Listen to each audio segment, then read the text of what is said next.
Fala galera, eu postei esse vídeo anterior sobre o Walter Russell, que muita gente pede para mim falar sobre ele, e eu vou dar uma explicação breve do que seria a realidade, a matriz holográfica.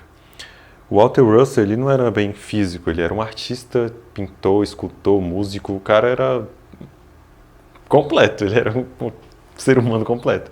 Eu acho que justamente por ele ser artista, através da arte as pessoas têm um vislumbre assim da realidade, né? Eu acho que ele era químico, eu não sei, ele tinha alguma formação assim acadêmica, mas acho que através da arte a pessoa tem um despertar assim de como a vida funciona, né? E ele fez a teoria dele, fez vários livros, vários desenhos explicando como a luz se comporta. Na verdade, ele teve uma iluminação, um despertar mesmo, mano, espiritual, sei lá, ou alguém, sei lá, canalizou para ele esse conhecimento e ele fez as teorias muito incríveis dele, sério. São poucas pessoas que conseguem fazer uma teoria igual ele fez. Ele se compara a nível assim do Buckminster Fuller, do Nassim Haramein. Por isso que para mim ele é um dos mais mind-blowings, assim, tipo Buckminster Fuller, Nassim Haramein, Walter Russell. Velho, o cara é foda, sério. E a teoria dele, ele fala sobre as ondas do universo. Ele explica como a realidade se projeta no universo através de espelhos que são, digamos que fractais, assim, falando nesse termo que vocês estão mais a par do assunto, que se conectam nos pontos zeros, das sementes zeros de todo o universo. E eles estão se refletindo e eles são polares. Através dos gases inertes, eles se polarizam. Digamos que a luz é um ponto estático que se despolariza. E é justamente isso que todas as religiões falam, que a física mostra, e que existe um uno, uma criação, um todo, um Deus, que se despolariza e através dessa despolarização, essa fractalização, esse conflito de dualidade, né, esses opostos que se complementam, formam infinitas coisas. E essas infinitas coisas refletem uma única coisa, que é o conceito de fractalidade, de holografia, que é uma cópia de uma cópia de uma cópia e que o todo está em todo lugar, em todas as partes. São apenas variações desse todo, só que se você olhar a fundo, o todo vai estar lá, sempre. Tipo aquele jogo de bonecas russas, né, que você vai dando zoom, enfim. E a teoria dele se resume, resumidamente, tá? É bem complexo. Eu vou deixar o livro dele aqui embaixo, o link do livro, traduzido o primeiro livro do Walter Russell em português. O nome do livro é Um Novo Conceito sobre o Universo. Tem outros livros, esse só o primeiro em português, que eu consegui traduzir junto com um amigo meu, o Davi. Tamo junto, Davi. Na verdade, o Davi que fez o corre para traduzir. Então, agradeçam a ele, que ele também é um divulgador dessas coisas. E no livro ele fala sobre essa questão da luz estática universal. E digamos que esse gás inerte, essa semente zero que se projeta através dos gases inertes, digamos que é a luz estática universal, digamos que é a consciência que está parada em tudo. Parada assim, né? Em referência a ela só. Porque ela está parada a partir da criação dela. Então, quando ela cria, ela se movimenta. Só que o movimento, na verdade, é ilusório a partir da perspectiva dessa luz. Por isso que tem essa questão dos pixels que eu falo aqui da realidade, da holografia, dos espelhos que estão se refletindo, e através desse reflexo cria-se a matriz e a ilusão, né, que existe um espaço 3D infinito, mas na verdade é a luz que está criando essa ilusão de movimento e que existe um espaço e que as coisas estão longe ou perto, mas na verdade isso não existe, porque tudo está num lugar só parado, sendo criado pela mente única universal. Véi, ó, muito incrível isso. E eu fiz um campo cúbico de onda. O campo cúbico de onda é isso que eu estou falando, dos reflexos dos espelhos. Que a luz estática, se você colocar um ponto, uma luz nesse campo cúbico de espelhamento, holoelectrofractal, é tipo isso. Digamos que a fractalidade elétrica cria os reflexos. Na verdade, fractalidade e reflexo é a mesma coisa, igual eu já expliquei num vídeo falando sobre holografia e fractalidade. E essa luz refletida, falando mais simples assim, ela reflete ela mesma infinitas vezes e cria esse campo infinito. Então, o campo cúbico de onda você pode fazer com espelhos, fazer um cubozinho assim, de espelhos e colocar a luz nas pontas, assim, nas vértices. Arestas, né, ou vértices, assim, sei lá. E essas luzes vão se refletir e criar esse aspecto infinito, de um reflexo infinito. E se você parar pra pensar bem, a realidade é assim, velho. Então, lá no vídeo eu coloquei que tem os reflexos, os espelhos da realidade assim, ó.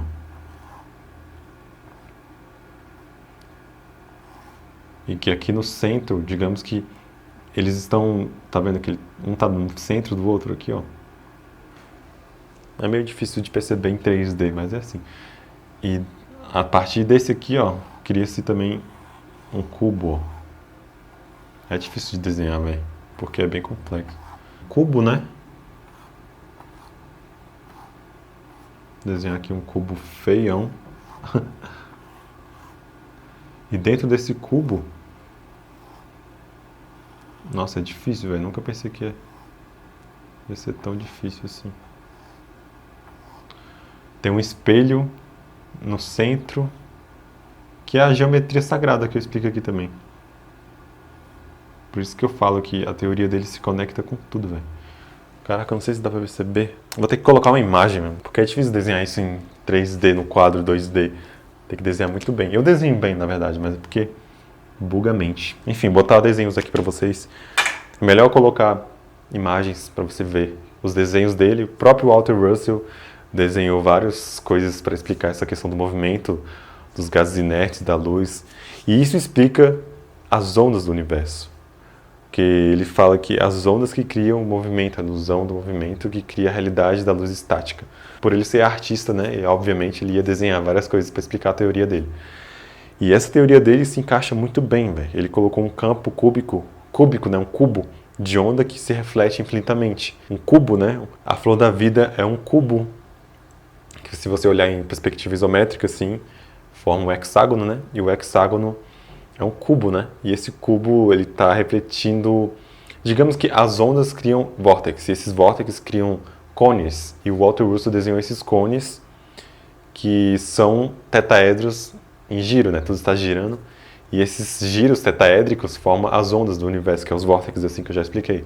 E digamos que ele desenhou a flor da vida, só que de uma forma do campo cúbico. E esse campo cúbico cria essa perspectiva dos reflexos da holofractalidade do universo, que é a geometria do espaço-tempo, igual o Nassim Haramein fez com a matriz isotrópica de vetores, o Buckminster Fuller também. A matriz isotrópica de vetores do Nassim tem totalmente base no trabalho do Buckminster Fuller, que o Nassim Haramein estudou e criou essa flor da vida em 3D, que ele também pesquisou as religiões antigas, que estão no Osirion. Então, é isso.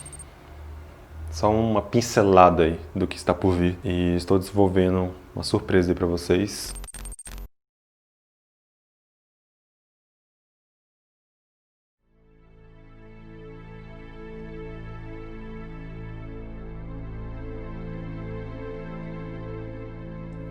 A base da criação é a luz da mente que a criou. Deus é a luz da mente. A mente pensante de Deus é tudo que existe. A mente é universal. A mente de Deus e a mente do homem são uma. Esse universo em eterna criação, que é o corpo eternamente renovado de Deus, é o produto do conhecimento da mente, expresso através do pensamento da mente. Na luz da mente de Deus está todo o conhecimento. Todo o conhecimento significa pleno conhecimento da ideia única do Criador, que se manifesta na sua criação. A luz da mente indivisa e incondicionada é um estado eterno de repouso. Essa luz invisível do Espírito é o equilíbrio do balanço absoluto e da imobilidade absoluta, que é a base do universo de movimento dividido e condicionado pela pressão. Nessa luz não há mudança, nenhuma variação de condição, nenhuma forma e nenhum movimento. É o universo zero da realidade. Nela estão todas as qualidades da mente de conhecimento, inspiração, poder, amor, verdade, balanço e lei, que nunca são criadas, mas são simuladas em quantidades móveis no universo dividido de ondas em movimento, que chamamos de matéria. A luz da mente é o fulcro zero, da onda alavanca a partir da qual o movimento é projetado. A sua condição zero é eterna. O infeliz erro da ciência está em assumir que o poder que pertence unicamente ao fluxo zero da luz em repouso está no movimento da alavanca que simula esse poder.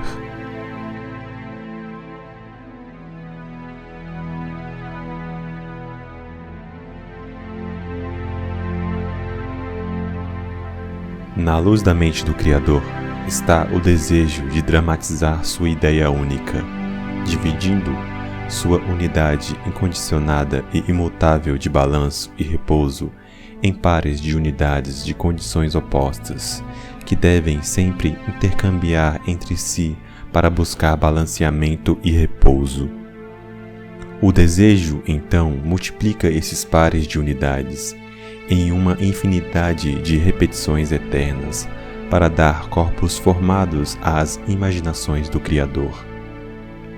Todos os corpos formados são criados à sua imagem. Através da expressão do desejo na luz, este drama universal de causa e efeito é criado como o produto do conhecimento da mente dividido pelo pensamento da mente.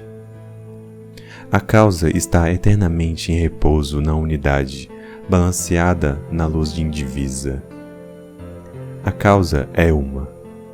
O efeito está eternamente em movimento para buscar o balanço e o repouso no equilíbrio centralizador das duas luzes opostas deste universo dividido. Balanço esse que encontra apenas para então perder. O efeito é 2. A luz da causa, dividida nas luzes opostas do efeito, é a única ocupação da mente que chamamos de pensamento. O pensamento da mente ajusta a ideia dividida em movimento oposto bidirecional para produzir o efeito de simular a ideia dando-lhe forma. Os corpos formados são apenas movimentos condicionados pela pressão. Entretanto, eles não são a ideia que eles simulam. O pensamento da mente é elétrico. As pulsações elétricas do pensamento divididas manifestam o desejo criativo em ciclos de ondas de movimento, que vibram para sempre entre as duas condições elétricas de concentração e descentralização. As sequências concentradoras e descentralizadoras de pensamento elétrico produzem as pressões opostas de compressão e expansão, que formam corpos sólidos de movimento rodeados de espaço gasoso numa pulsação de onda e invertem essa ordem na próxima. O pensamento concentrador é centrípeto, concentra-se num ponto, dá origem à gravidade.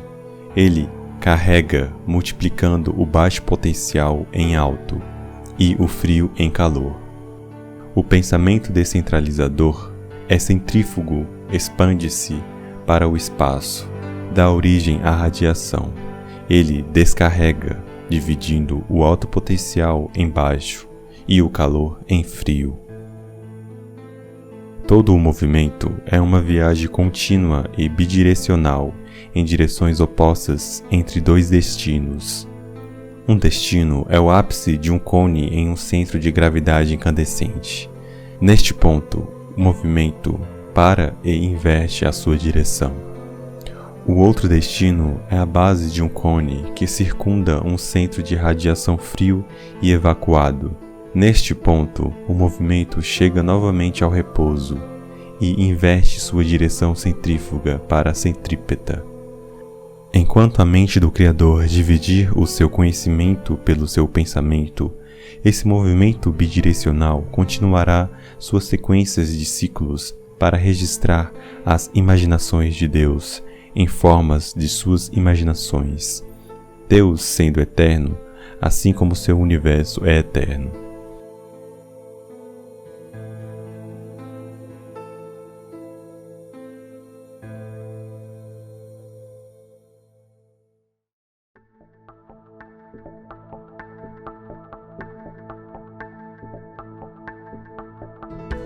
A crença da ciência de que o universo teve um começo em algum período remoto passado, como resultado de algum cataclismo gigante, e chegará ao fim em algum período remoto futuro, é devido ao desconhecimento de que as ondas de movimento são as ondas pensamentos do Pensador Universal.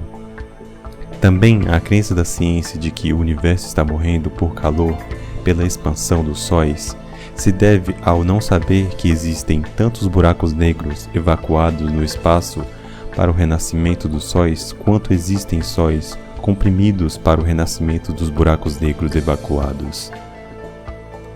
Juntos, o intercâmbio entre as duas condições constitui o batimento cardíaco do universo, e são iguais. Sendo iguais, são balanceados e contínuos eternamente. A viagem em direção à gravidade simula a vida e a viagem oposta simula a morte dos ciclos de repetição eternos, que, juntos em sua continuidade, simulam a vida eterna. As duas condições de pressão opostas que controlam os ciclos de vida-morte de todos os corpos são: a condição negativa de expansão que empurra para fora, radialmente e em espiral, a partir de um zero centralizador, em repouso para formar a condição de baixo potencial, que constitui o espaço. E b, a condição positiva de compreensão, que empurra para dentro em direção a um zero centralizador, em repouso para formar a condição de gravidade, comprimida que gera corpos formados por sólidos rodeados pelo espaço. O desejo da mente expressa o seu desejo através do processo elétrico do pensamento. O pensamento divide a ideia em pares de unidades de movimento de condições opostas que registram uma simulação da ideia em formas de pensamento.